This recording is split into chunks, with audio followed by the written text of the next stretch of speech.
Hello, everybody. Happy 12 o'clock lunchtime on a Thursday. And I am here today conducting an interview for Landed for Success. This is Samantha from the Samantha Glass Show. And today's guest is Cleoni Crawford, who's here with us today, who happens to be a new and upcoming author in Landed for Success. So welcome, Cleoni. How are you today? I'm great. Thank you very much for having me on your show today. I'm really looking forward to this discussion. Amazing. So, and thank you for being here. So I'm just going to quickly play with my background here, just so people know what we're talking about. So Cleoni has signed on as an author for Landed for Success, and she's got a story to tell. And this is about you. So we want to learn about you and learn about your story. So first of all, tell us why you decided, like, I know you're an author in your own book. So first tell us about your book. Okay. Well, I wrote a book about my journey with mental health.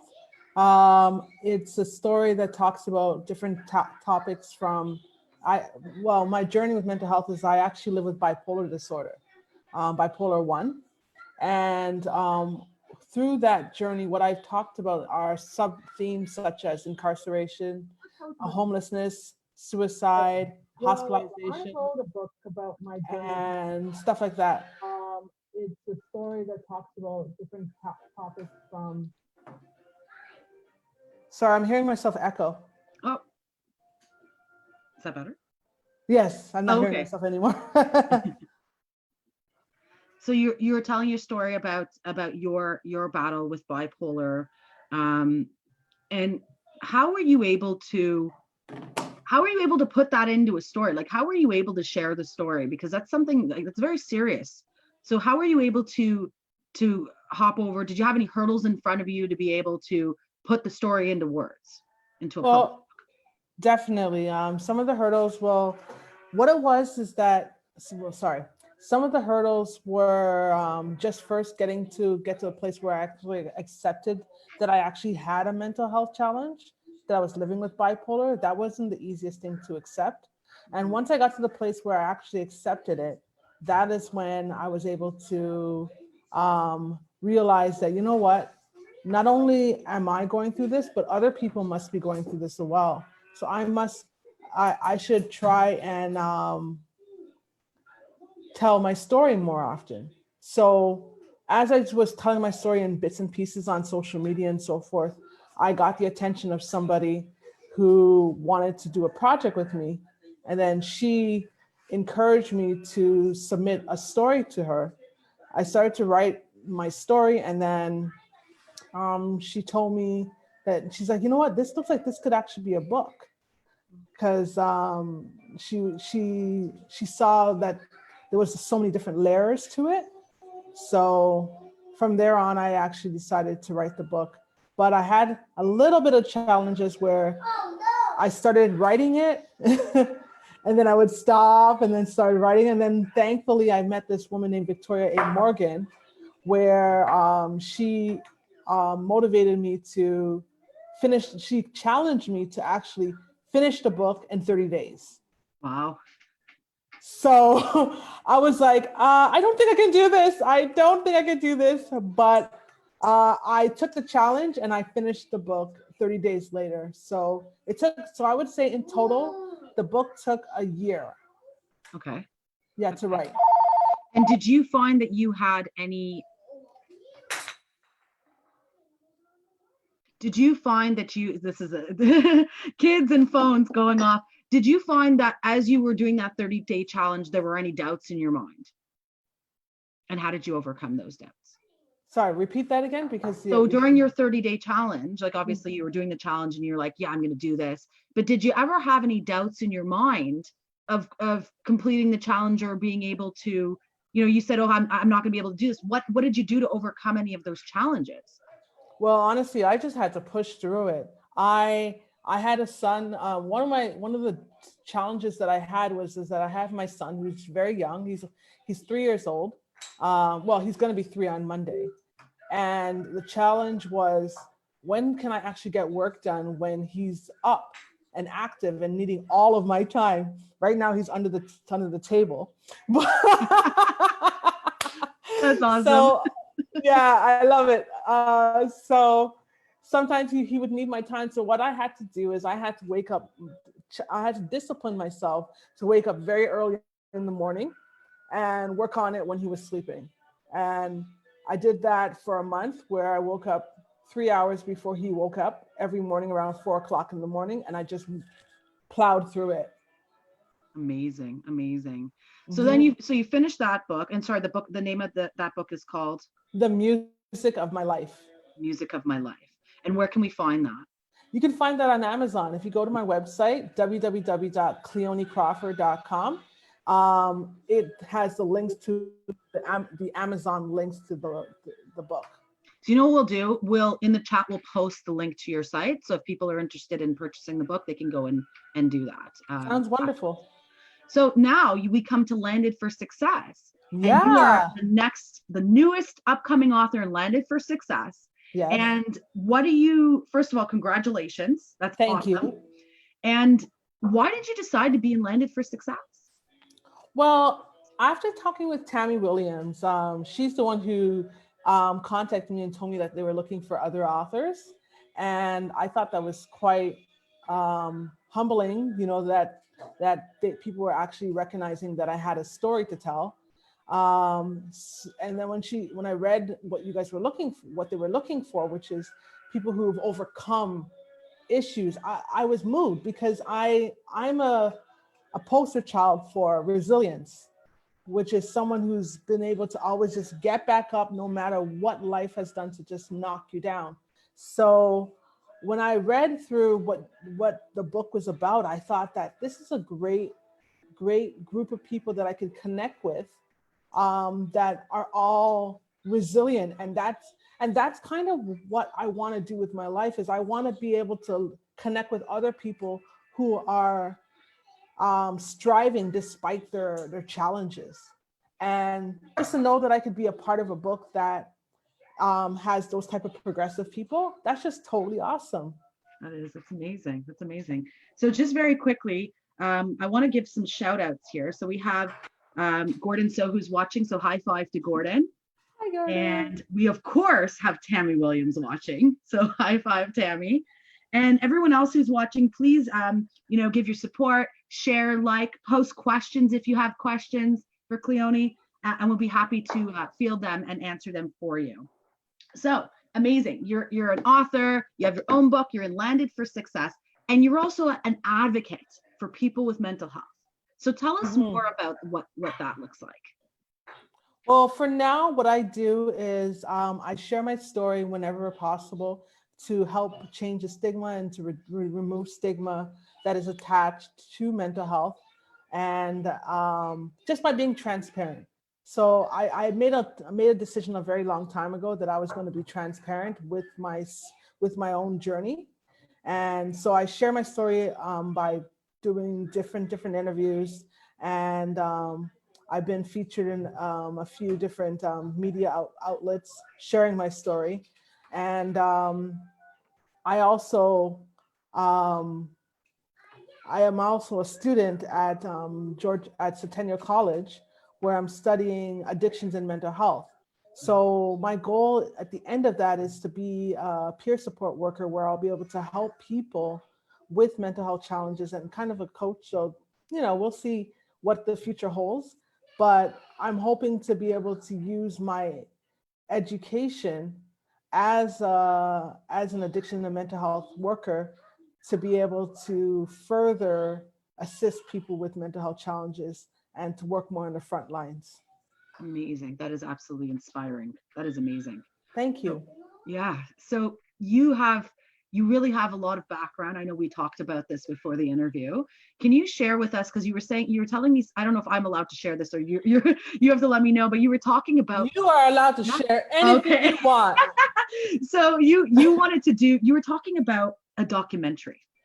Yes. Can you tell us a little bit about that? Well, it's still in the works. It hasn't started yet, but there was a woman, her name is Shelly Jarrett from SMJ Magazine. She's the reason why the book actually happened in the first place. She contacted me and said that, I've been watching your story online. I've been seeing you from when you were a fashion designer and going on television and magazines and doing all that. Because my previous career was I was a fashion designer, and life changed my plans as life does. So what am I trying to say here? Where am I? Yes. No, where am I? Maybe you You can were remember. talking about your fashion designer and we were talking about your documentary. Right. So she really enjoyed my story, the things that I had gone through, because I've shared it in different places. And she's like, you know what, this could make a really good documentary. How about you write your story and we will see what we can do in getting it out, published. So right now we're still in the process of securing financing in order to start that project. But that is a project that's going to be in the works in the future. That's amazing. That's amazing. We're going to circle back because I want to know more about some of the interviews you've done. Okay. But I have a question from Tammy Williams. Oh, wonderful. So Tammy wants to know, what do you say to someone shy to share their story about dealing with mental health challenges? Well, what I would say to those people who are a bit shy is I would just let them know, number one, you're not alone. Don't feel as though you're the only person that's going through this. You have a support of other people living with mental health challenges. And by you sharing your story, you are going to help other people to, you're going to be able to help other people. And what for you, when you had somebody that said, listen, you have a story, let's do this. What did you find that, because you've been in the system, I've seen, like, I have friends that have mental health issues and I'm an advocate for mental health myself. And I want to know, what do you think the system is lacking? What do you think they could do better at this point? Well, I think what the system is lacking is the psychotherapy. Talk therapy is so important, but unfortunately, most of the society, most of the system has more funding towards the psychiatrists, which is the people who prescribe the medication, which is good because medication is definitely something that's helpful towards managing your mental health. But I really believe that talk therapy goes a really, really long way. And unfortunately, our current health system doesn't have many many doctors who are able to do talk therapy. It's not really covered. Usually you end up having to pay for it. And if you're someone who is of low income, you won't have that access to find those funds to be able to pay for those psychotherapists. Like there are some GPs that do psychotherapy, which will allow it to be covered, but there's just not enough. And then another gap that I would say is the gap between recognizing that you're in crisis and someone who just realizes that they have some sort of issues. Like it seems like getting help, it's almost like you have to be in crisis in order to get help. So you can't be you can't be like kind of, what's the word? There's a word, You're talking about like preemptive. Yeah, preemptive. Yeah. So there's nothing to prevent. It's just only if something happens to somebody, then right. That's when they help. Right. That's kind of backwards. Right.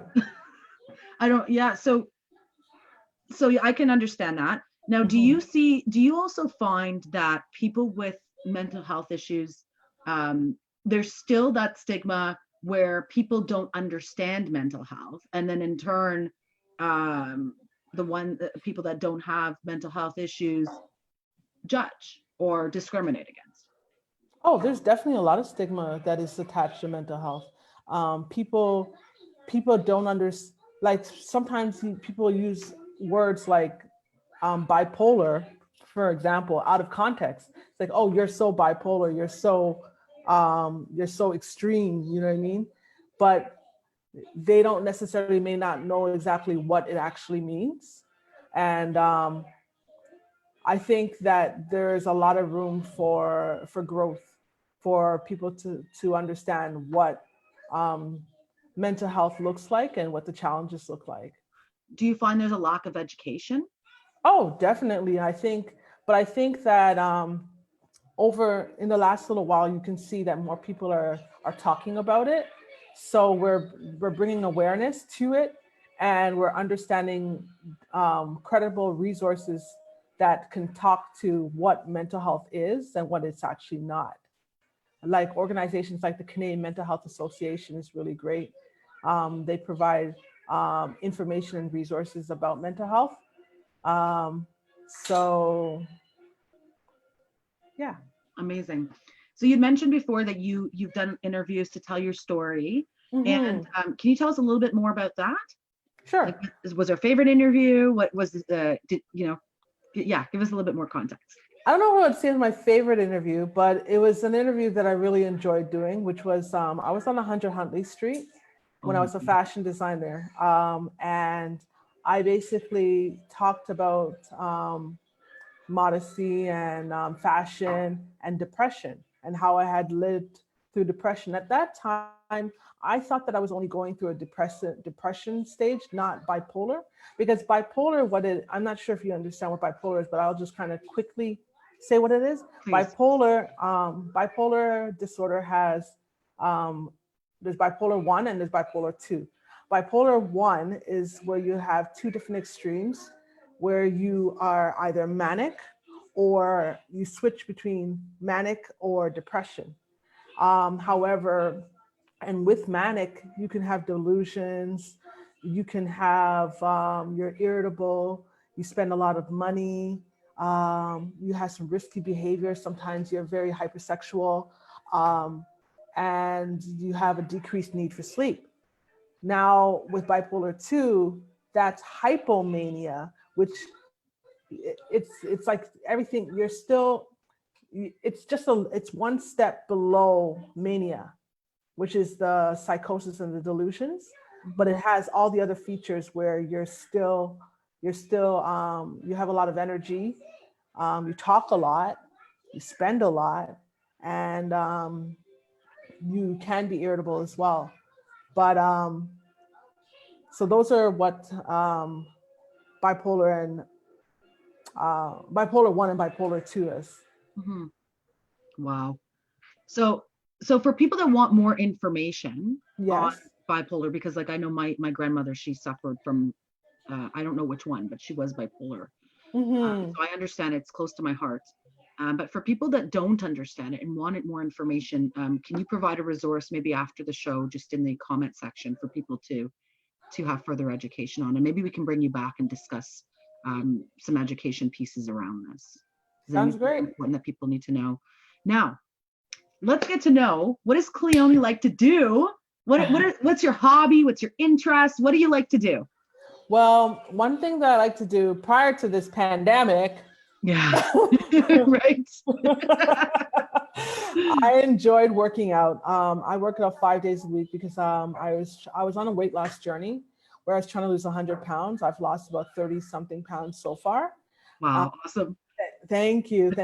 So I like to work out, and I love music. Music therapy is a very big, crucial part of my life, where when I was going through my mental health challenges, music therapy literally saved me from, it either propelled me forward or it just gave me inspiration to keep going. It felt like it was a friend that knew me that didn't know me. I don't know if that makes any sense. It makes sense. It does. Yeah. Yeah. It was like you're telling about my life. How is it that you know what I'm feeling? So that's what music is for me. So I love music therapy. I like to sing. I like to dance. Anything that has to do with music, I just love. And I'm also a faith believer. So I'm a part of a faith community. It's a very strong, thriving faith community in Pickering. APC Ministries. I'm going to plug it. Yeah, and You can put their so link in the chat section after if they have one. no worries, no worries. I love them. They've been there. We love music at APC Ministries, and that's one thing that drew me there at that organization is their love for music and their ability. Like we dance when we listen to music, and it's just awesome, totally awesome.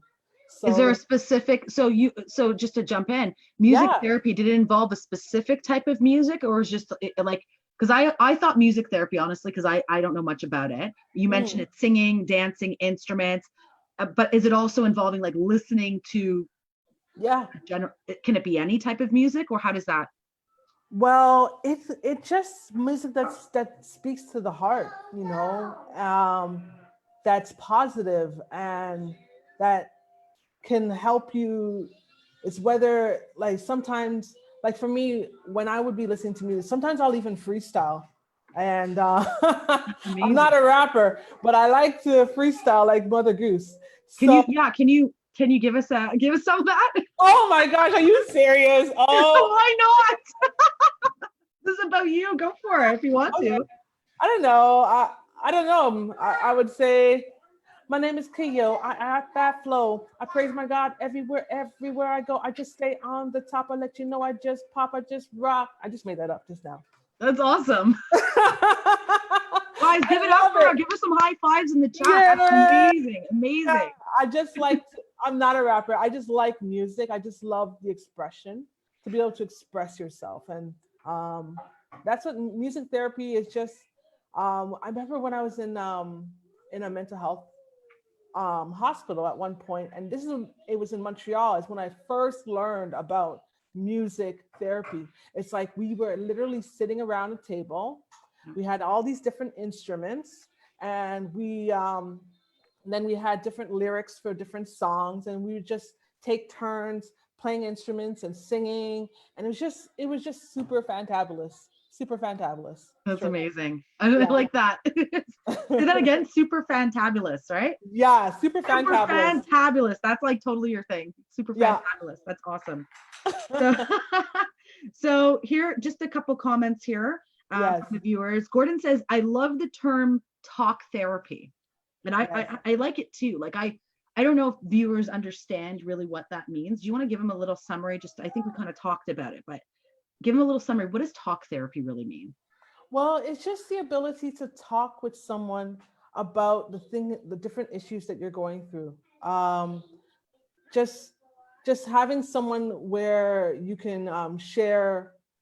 It's, it's, yeah, you're sharing what you're going through, but you're also having someone who can kind of get you to be a bit more introspective towards what whatever your issue is that you're having at that moment, and how to kind of break it down. And for me, that's what talk therapy is.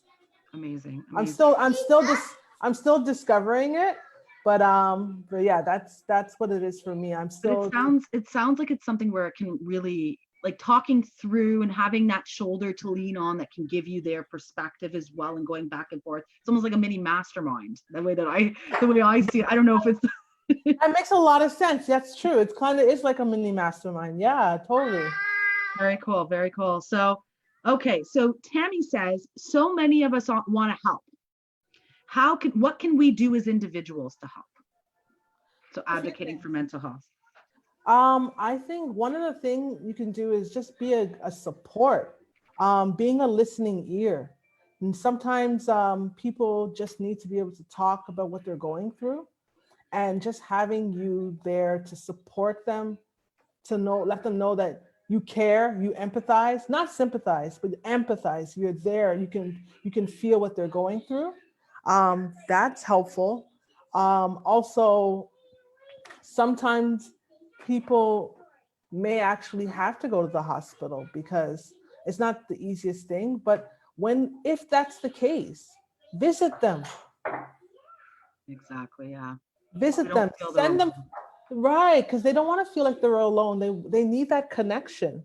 And when you do visit them, bring them things like fruit. Why do you say that? Because when you're in the hospital, and I'm not sure if you've heard it, sometimes they say hospital food sucks. I have to agree. Yeah. Sorry to the hospitals, but I'm sorry, guys, but bring fruit, and because it's good for the brain. It's great. It's brain food, you know. yeah, And when you're in a mental hospital, unfortunately, because I've had that experience, where I've been hospitalized 26 times in a few years. Yeah, but I've learned what it's like to be there and how to overcome and how to get better.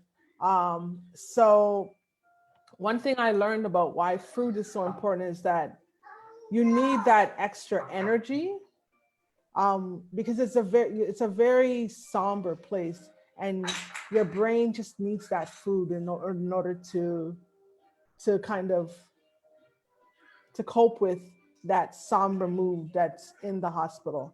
definitely. It makes sense to me completely. Yeah. And And then it's like the sugar, the natural sugar. It raises your vibrations, I think is precisely, the yeah, terminology here. But I yeah, understand for sure, for sure. So that's wow, 26 times. And you are here today to inspire people with your story and help others. That is right. absolutely amazing. That's what, Absolutely amazing. because I'm trying to show people that despite, number one, mental health is not a death sentence. No, Mental illness is not a death sentence. You can still strive, you can still thrive, and you can still live a life of abundance despite your mental health challenge. And that's one of my goals, is to inspire people, to let them know that you can still live a life that is fulfilling despite your challenge. definitely. You are inspiring, I have to tell you. And to have the bravery to come forward and tell your story after being hospital 26 times. That's wow. Wow. Yeah. That's very, very inspiring. So look, I'm looking forward to reading your story, and I'm sure that everyone else is as well. Mhm. High five, just high five to a couple other people here. High five to Marcel. Thank you for watching. Mhm. And Stephanie, to me, high five. High five to Betty, and high five to everyone else who's watching. If you have any questions, please post them in the chat. And if you're watching on the replay, just indicate replay, ask your questions, and I'm sure that Cleoni will come back. Happy to circle back and answer any questions after the interview. Most So definitely. we talked about some of the things you like to do, but I Yes. see that beautiful photo behind you. Oh, yes. Yes. That is my boy. Yes. Tell us his name. What's his name? His name is Emmanuel Gabriel Crawford. Awesome. He's cute. And He's 3, right? yeah, he's going to be 3 on Monday, on 27th. There's actually a story behind him.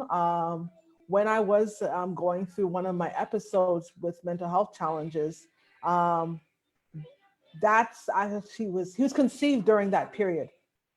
And I had thought that I was not going to be able to be a mother to him because of the instability of my challenges.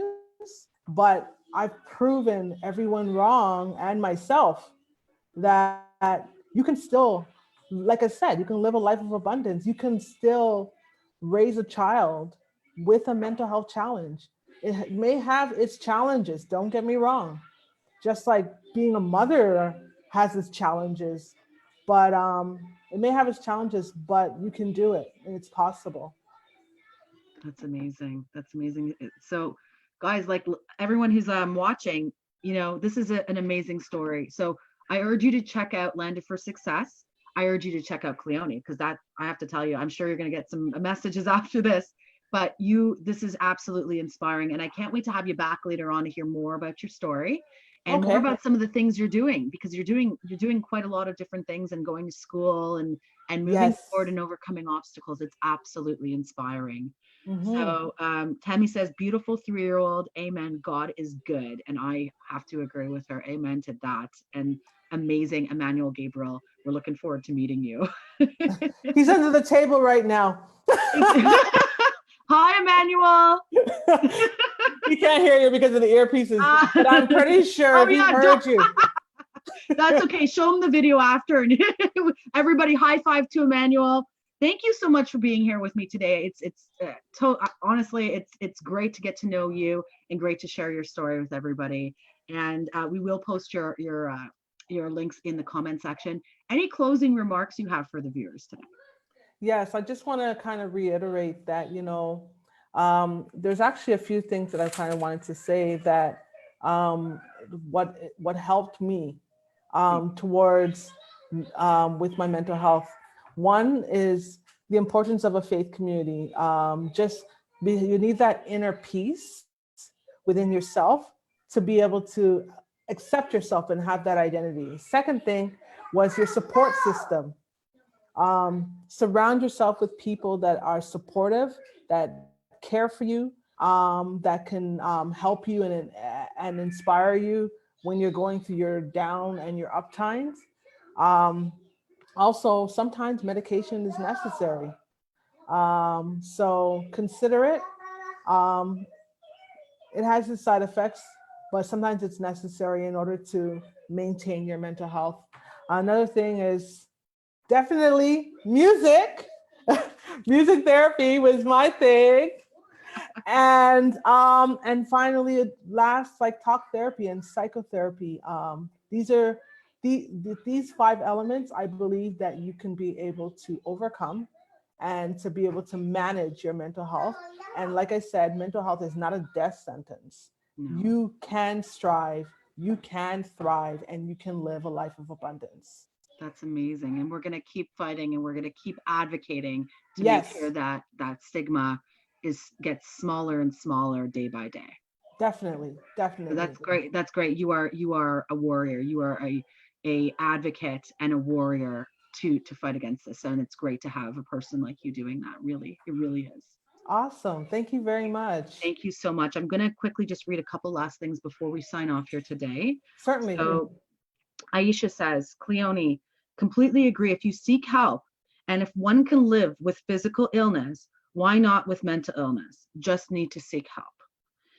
And Gordon, and this, I'm trying not to cry because honestly, it's true what Gordon is saying here. This has been one of my most favorite interviews. Very, very genuine. And I'm feeling that too. And I'm trying to really keep it inside here.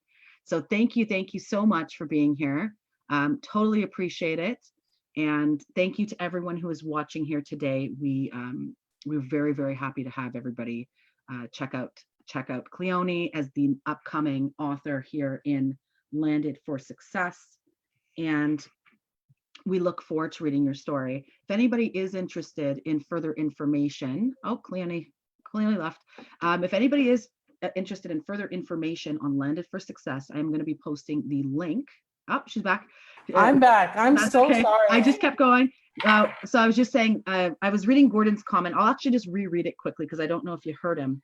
But he had said, and it was actually putting me into tears, and I had to kind of stop myself here. But this has been one of my most favorite interviews, or one of my favorite interviews. It was very genuine. And I have to agree with him that, I can feel the energy through the screen. I can feel what you've gone through. And I mean, I'm looking forward to reading your story and meeting you in person and getting to know you.